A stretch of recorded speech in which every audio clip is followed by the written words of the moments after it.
नमस्कार दोस्तों, कैसे हैं आप लोग। उम्मीद करता हूं आप लोग बहुत अच्छे होंगे और आपकी तैयारी बहुत अच्छे से चल रही होगी। जैसे कि आपको पता है, यूपी ट्रिपल एससी से सभी जुड़े अपडेट हम लेकर आपके सामने उपस्थित होते हैं और ये इस बात से भी पुष्टि की जाती है कि जो हमने बताया था वही हो गया है, क्योंकि हमने आपको कल एक वीडियो बनाया था और उसमें बताया था कि रिवाइज आंसर की, यानी कि हमने कल बताया था कि आज भी चढ़ जाएगी और यानी कि शुक्रवार में भी और शनिवार में भी, इनमें बताया था। तो क्या हुआ, शुक्रवार में ही आपके आंसर की जो है वो रिवाइज आंसर की अपलोड हो गई थी। तो इस बात से ये तो पता चलता है कि हम जो भी आपको बताते हैं आयोग से, ऑफिशियल वेबसाइट से पहले आपको बता देते हैं कि क्या होने वाला है। और ये एक बार फिर ऐसा ही हुआ है। देखिए, लेखपाल में ऐसा ही हुआ, ठीक है, आपका जूनियर स्टैंड में ऐसे ही हुआ, प्रवर्तन कांस्टेबल में ऐसे ही हुआ, लगभग सभी वैकेंसियों में यही होता है। रही बात ये कि आप लोग बहुत अच्छे से परिचित हैं इस चीज़ को कि हम यूपी ट्रिपल एससी से जुड़े सभी अपडेट और पूरे एनालिसिस के साथ आपको प्रोवाइड कराते हैं। ठीक है दोस्तों, क्योंकि हम आपको देखना चाहते हैं अधिकारी बनता हुआ। ठीक है दोस्तों, चलिए, तो आज का सेशन है बहुत ही पेचीदा सेशन है, क्योंकि बहुत सारे प्रश्न चिन्ह उठ रहे हैं बच्चों के दिमाग में और सबका जवाब जो है आपको इस सेशन में मिल जाएगा। फिलहाल में ये सेशन आपके लिए बहुत इंपॉर्टेंट हो सकता है, आपको डिप्रेशन में से निकाल सकता है, आपको तनाव से दूर कर सकता है। आप जो रात से, कुछ लोग खुश हैं, कुछ लोग बहुत निराश हैं, उस निराशा को हटाने की वजह बन सकती है, उस खुशी में और भी खुशी की वजह बन सकती है। तो इसलिए सेशन को पूरा देखें और समझें। हम किस पर बात करने वाले हैं, रिवाइज आंसर की जारी होगी। जी, हमने इसको जो बोला था रिवाइज आंसर की, तो वो रिवाइज आंसर की जारी हो चुकी है। ठीक है, एक बात और, मैं लगातार आपसे क्लास बना रहा हूँ, लगातार आपसे बोलता हूँ कि जब कोई केस होगा तो उसमें वो केस एक साइड चलता रहता है, परंतु उसमें कोई भी प्रक्रिया रुकती नहीं है। ठीक है, तो रिवाइज आंसर की ना, और एक और बात बताई थी मैंने आपको कि सचिव साहब ने बोल दिया है कि इस केस में कोई भी दम नहीं है। जब पहली मीटिंग, पहली डेट लगी थी, उसी समय पर मैंने आपको बता दिया था कि इस केस में कोई भी दम नहीं है, 1-2 हेयरिंग में केस समाप्त हो जाएगा। और उसी बीच जो है इन्होंने इस आंसर की को रिवाइज करके ये बता दिया है कि केस में कोई दम नहीं है, पर सकारात्मक आपका रिजल्ट आने वाला है 13 तारीख को, मतलब कोर्ट का रिजल्ट। अभी ऐसा नहीं कि मुख्य सेविका का रिजल्ट, ठीक है, जो कोर्ट केस है 13 तारीख में, उसका जो है सकारात्मक असर दिखाई देगा और वही रिजल्ट आपके पक्ष में ही जाने वाला है। अब बात आते हैं फुल मार्क्स। सबसे पहली बात यह है कि बच्चों को इस बात के बारे में पता नहीं चल रहा है फुल मार्क क्या है। बहुत सारे यूट्यूबर, बहुत सारे टीचरों को भी नहीं पता, वो भी इसको उल्टा सीधा ही एक्सप्लेन कर रहे हैं। देखिए, फुल मार्क क्या होता है, फुल मार्क क्या होता है। सबसे पहले तो ये क्या होता है, क्या होता है, पहली बात, जब प्रश्न के विकल्प गलत हो।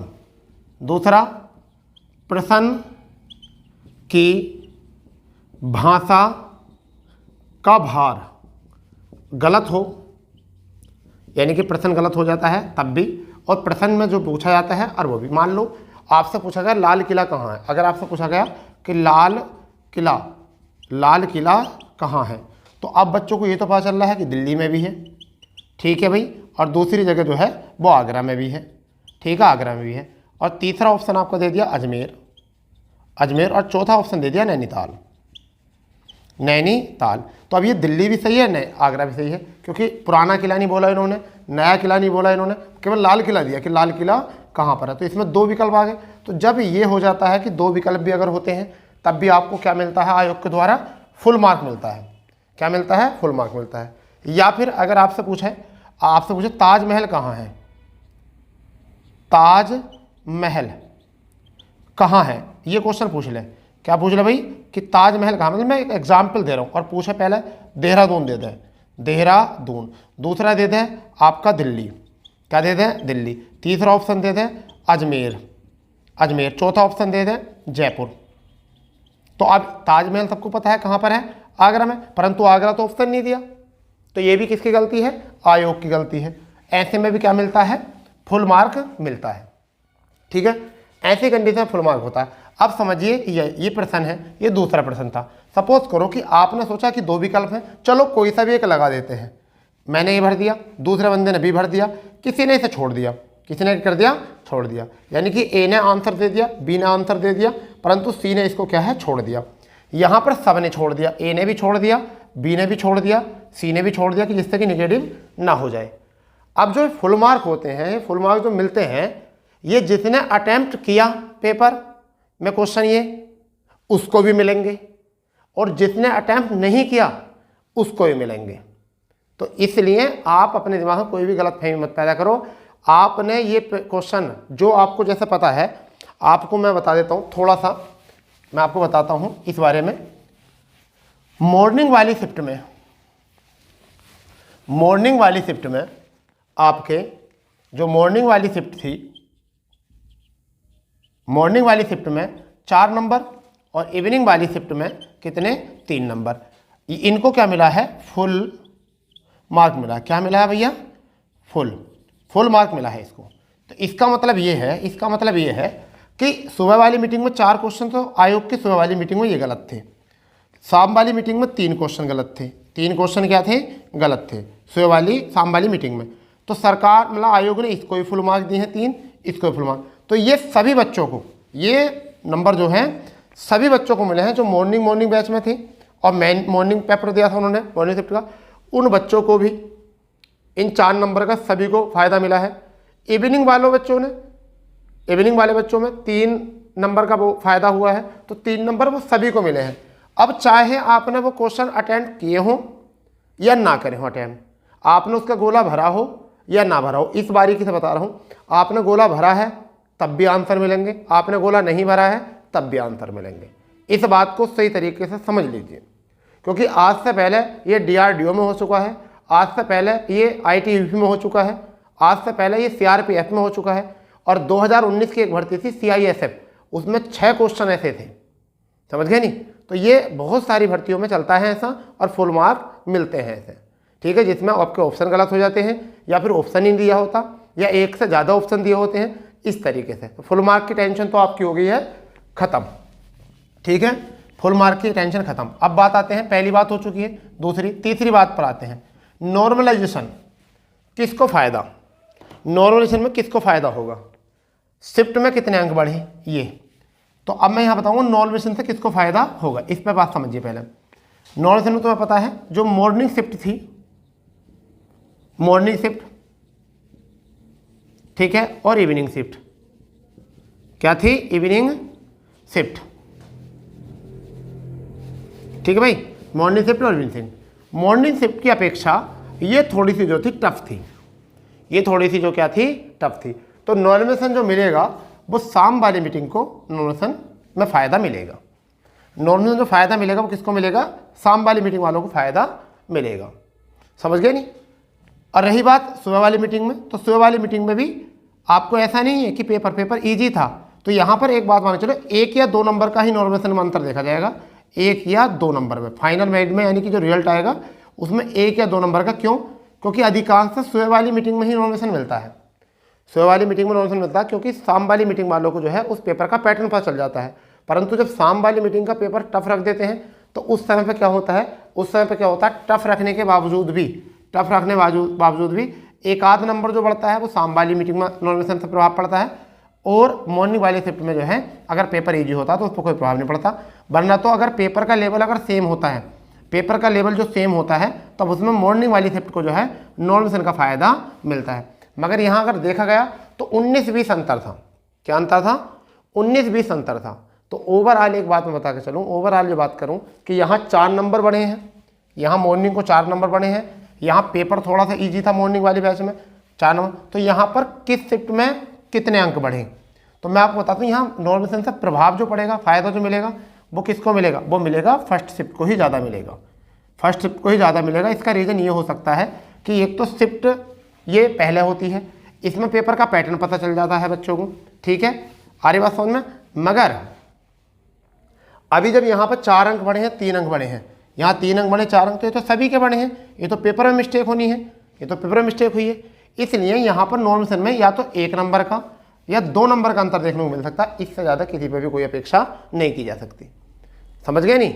1 या 2 नंबर से ऊपर आपका नॉर्मलाइजेशन का प्रभाव देखने को नहीं मिलेगा, क्योंकि ज़्यादा शिफ्ट में पेपर हुआ नहीं है, ठीक है, ज़्यादा पेपर में अंतर भी नहीं था, ठीक है भाई। इतनी बात आपको हो चुकी है। इसके बारे में फिर आगे मैं बात बताने वाला हूँ आपको। इसके बाद जो मैं आपको आगे बात बताने वाला हूँ वो बात बताने वाला हूँ कि किस शिफ्ट में कितने नंबर बढ़े। मॉर्निंग में 4 अंक बढ़े और इवनिंग में जो है 3 अंक बढ़े। इवनिंग में, ये मॉर्निंग में आपके 4 अंक बढ़े और इवनिंग में कितने अंक, 3 अंक बढ़े, ठीक है भाई। तो इससे क्या प्रभाव पड़ता है, इससे क्या प्रभाव पड़ेगा मेरिट पर, इससे ये पड़ेगा कि कुछ बच्चों के जो हैं, कुछ बच्चों के जो मॉर्निंग वाले बच्चे थे, कुछ मॉर्निंग वाले बच्चे जो थे वो नंबर उनके ज़्यादा हो गए हैं, और जो इवनिंग वाले हैं उनके नंबर एक कम हो गया है। फिलहाल में जितने नंबर थे उनमें इनकी बढ़ोतरी हो चुकी है, इनकी गिरावट हो चुकी है एक नंबर में। तो इस चीज़ से जो है, इस चीज़ से भी आयोग इस पर नज़र रखेगा और इस वजह से जो है इसको इक्वलेशन लगाएगा। क्या लगाएगा, इक्वलेशन लगाएगा। और इसमें जो है मैं उम्मीद करता हूँ कि यहाँ पर सेकेंड शिफ्ट वालों को नॉर्मलाइजेशन में छूट मिल जाए। फाइनली मेरा कहने का मतलब है कि सेकेंड शिफ्ट एक तो टफ थी, ठीक है, फुल मार्क कम मिले हैं, तो यहाँ सेकंड शिफ्ट वालों को ज़्यादा फायदा होने वाला है। किसको फायदा होने वाला ज़्यादा, किस में, रिजल्ट में सेकंड शिफ्ट वालों को ज़्यादा फायदा होने वाला है, क्योंकि नॉर्मलाइजेशन जो मिलेगा वो 1-2 नंबर का मिलेगा, ठीक है। अगर ये नंबर ना आते तो किसको मिलता, अगर ये नंबर फुल मार्क ना दिए जाते तो मॉर्निंग शिफ्ट वालों को फ़ायदा मिलता नॉर्मलाइजेशन का। अगर ये नंबर नहीं बढ़ते तो मॉर्निंग शिफ्ट वालों को ज़्यादा फ़ायदा मिलता नॉर्मलाइजेशन का, परंतु अब जो फ़ायदा मिलेगा वो किसको मिलेगा, वो मिलेगा सेकंड शिफ्ट वालों को इसमें नॉर्मलाइजेशन में फ़ायदा, ठीक है। बात आती है अब रिजल्ट की, कि रिजल्ट कब आएगा। मैं आपको बता देता हूँ। देखिए, आचार संहिता 16 मार्च से आचार संहिता की घोषणा हो चुकी है, अप्रत्यक्ष रूप से इसकी घोषणा हो चुकी है। आपका 13 फरवरी को हेयरिंग है, ठीक है, जो आप मानते हो 13 फरवरी को हेयरिंग है, ठीक है। रही बात ये कि अब क्या रहेगा, इसके बाद भी आपके पास 1 माह रहेगा, ठीक है।